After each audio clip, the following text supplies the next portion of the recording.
É revoltante o que faz a família Bolsonaro. Agora, o Eduardo Bolsonaro, já há um bom tempo, tenta fazer a cabeça do STF lá com as autoridades americanas. E não tenha dúvida, se for para proteger o seu paizinho da prisão, ele coloca todos os brasileiros na reta contra os Estados Unidos. Agora ele vem com a história de primeira emenda. Vamos falar sobre isso no vídeo de hoje. Deixa o like e nos acompanhe. Tamo junto. Olha só a liberdade de expressão da família Bolsonaro. Olha, e os 50 anos do golpe militar estão sendo relembrados durante essa semana. Só que hoje de manhã, os ânimos ficaram bem exaltados no Congresso Nacional. A baixaria foi durante uma entrevista com o deputado Jair Bolsonaro, do Rio de Janeiro. Olha a que nível chegou. Tá aqui o porão da democracia, a biblioteca, sai lá, não faça pergunta desse padrão não, que não vou irritar contigo não. Não.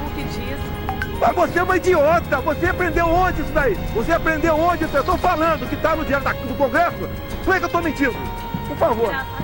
Não, você vai contra toda a história, o que tá no contra a sua mentira, a tua mentira. Agora você quer forçar a barra. Você é uma analfabeta. Tá aqui o diário do Congresso, 2 de abril. Diário do Congresso, 9 de abril. Não atrapalhe seus colegas. Vamos continuar? Por favor, você está censurado. Não, você está mentindo. Você tá fora. Mentira, vai entrevistar Luiz Irundina. Vai entrevistar Luiz Irundina. Vai lá, vamos continuar. Mais alguma pergunta? Pode continuar. Lamentável, né? Só para você aí de casa se situar, o deputado Jair Bolsonaro, do PP do Rio de Janeiro, reclamava também por não terem deixado ele falar na tribuna durante a solenidade sobre a ditadura militar. O parlamentar quer agradecer às Forças Armadas pelos anos de chumbo no Brasil. Olha, e parece que lá o negócio está pegando fogo lá no Congresso, viu? Trata o projeto que pode proibir Moraes de entrar nos Estados Unidos. Quando ele foi protocolado, qual é a expectativa para aprovação amanhã? Quantos votos? O projeto de que trata é um projeto que visa sancionar, impedindo a entrada em território americano de autoridades estrangeiras que não respeitem a primeira emenda, né? Então, foco é a liberdade de expressão, mas na primeira emenda tem outras liberdades, por exemplo, a liberdade religiosa. Então, a autoridade internacional que não respeitar, né, essa a primeira emenda de um americano, ainda que fora dos Estados Unidos, ela está sujeita a sofrer esse tipo de sanção, né? Ela basicamente perderia o seu visto americano. Então esse daí é que é o projeto apresentado pela deputada federal da Flórida, Maria Elvira Salazar, que é descendente de cubanos também. Qual é a expectativa para a votação amanhã? Amanhã, quarta-feira, está sendo pautado na CCJ, né? O comitê, fala-se Comitê de Justiça dos Estados Unidos, equivale mais ou menos à nossa CCJ, e o presidente é o Jim Jordan. O que ocorre? Esse projeto ele foi apresentado ano passado e a CCJ ano passado também o aprovou. Só que como nós tivemos novas eleições em novembro, considera-se que agora, este ano, foram empossados outros deputados federais, começa uma nova legislatura e é por isso que ele teve que ser reapresentado. Ele foi reapresentado após uma reunião que eu tive junto com o jornalista Paulo Figueiredo, né, que hoje em dia está com o passaporte brasileiro dele cancelado pelo Alexandre de Moraes, sendo que ele nunca foi sequer citado do processo pelo qual levou a essa cassação do passaporte brasileiro dele. E nessa reunião, onde estava eu e Paulo Figueiredo, com a deputada Maria Elvira Salazar, ela se comprometeu em reapresentar o projeto de lei, que é o trâmite correto, né, regimental dos Estados Unidos, e depois, no mesmo dia, quando nós saímos da reunião com ela, nós fomos ao Comitê do Judiciário, do Jim Jordan, e também conseguimos falar com ele se comprometeu em dar celeridade. Então ele está cumprindo.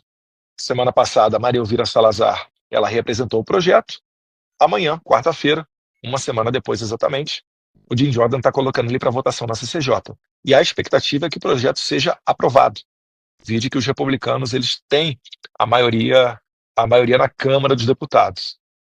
Ser aprovado não só na CCJ e depois, consequentemente, no plenário. Então, aprovado na CCJ, tem que falar com o presidente da Câmara, né, o Mike, para ser aprovado na Câmara. Mas essa pauta, ela é uma pauta que ela não é exclusiva do Partido Republicano, né? O Congresso americano ele tem muito disso. Às vezes você vai ver gente da esquerda votando a favor do direito à legítima defesa através de armas de fogo. Então, como é uma pauta que fala de liberdade, remete pais fundadores, há muita questão da história da Constituição deles, a primeira emenda, a tendência é de que ele seja aprovado. Pessoal, olha só, fiz uma pequena pesquisa aqui, coisa rápida, no chat GPT, por conta dessa questão da emenda, a primeira emenda dos Estados Unidos. Eu fiz uma pergunta, né? Nos Estados Unidos tudo é permitido falar, mesmo para defender o nazismo? Porque a extrema-direita fala em liberdade de expressão. E aí vem meu amigo, dá uma vontade de escrachar na cara desses malucos da extrema-direita que cai nas abobrinhas da família Bolsonaro. Mas vamos lá. Fiz a pergunta e a resposta foi o seguinte: nos Estados Unidos, a primeira emenda da Constituição garante a liberdade de expressão de forma ampla, permitindo até discursos extremistas, incluindo a defesa do nazismo. No entanto, há limites legais para essa liberdade. Aqui estão alguns pontos importantes. Então vejam bem, você pode até falar sobre o nazismo, você pode até se reunir com grupos nazistas. Lá nos Estados Unidos pode, no Brasil não pode. No Brasil é crime você potencializar, se organizar como nazista ou fazer propaganda nazista, por motivos óbvios. Mas vamos lá, tudo é permitido nos Estados Unidos? Liberdade de expressão, aqui a gente pode tudo, ninguém nos incomoda. Vamos lá ver se é bem isso. O que é permitido pela primeira emenda? Discurso ofensivo e extremista é permitido. Discurso ofensivo e extremista. É permitido defender ideias nazistas, supremacistas ou qualquer ideologia, desde que não envolva ações criminosas. Preste atenção nessa frase, que não envolva ações criminosas. Propaganda política radical. Um grupo pode se reunir pacificamente e expressar ideologias extremas, sem interferência do governo. E também é permitido publicação de materiais de ódio. Olha só como que é nos Estados Unidos a questão da liberdade de expressão. É permitida. Livros, panfletos e sites podem conter ideologias racistas ou nazistas, desde que não incentivem atos ilegais. Por aí você tem um ponto, né? No Brasil é proibido você ser racista. Mesmo sendo proibido, a gente vê tantos exemplos de cenas de racismo, de preconceito e tudo mais. Você imagina se fosse permitido. Mas vamos lá, digamos que fosse permitido. Agora, o que não é permitido pela primeira emenda e que ninguém te conta? Incitação à violência. Se um discurso estimular ações violentas, diretas e eminentes, exemplo, vamos atacar essa comunidade agora, ele perde a proteção da primeira emenda. Então, estimular, incitar a violência não é liberdade de expressão, tá? A questão de, eu só não te estupro porque eu não posso, ou cala a boca, ou vou arrancar a cabeça do Xandão, né? Ou vamos matar o 9 dedos, certo? Então, essas expressões aí, elas não são permitidas pela primeira emenda. Lá nos Estados Unidos, tem nada a ver com o Brasil, é lá para o povo americano. Ameaças diretas. Se alguém ameaçar fisicamente uma pessoa ou um grupo, isso pode ser considerado crime. Também lá nos Estados Unidos, aqui, com certeza será considerado crime. Conspiração para crimes. Planejar ataques terroristas, como a festa da Selma, ou fomentar golpes de Estado não está protegido pela liberdade de expressão. Ou seja, acusar as urnas de fraude sem ter uma prova até hoje. Nenhuma prova sobre fraude nas urnas, ninguém da extrema-direita apresenta. O próprio Bolsonaro, inelegível, já falou, não temos provas, ok? Discriminação em serviços públicos. Olha só, a primeira emenda combate. Um comerciante, por exemplo, não pode recusar atendimento a alguém com base em raça ou religião. Existem alguns casos famosos na primeira emenda nos Estados Unidos. Nazistas em Estocolmo, um grupo neonazista ganhou o direito de marchar em uma cidade onde viviam muitos sobreviventes do Holocausto.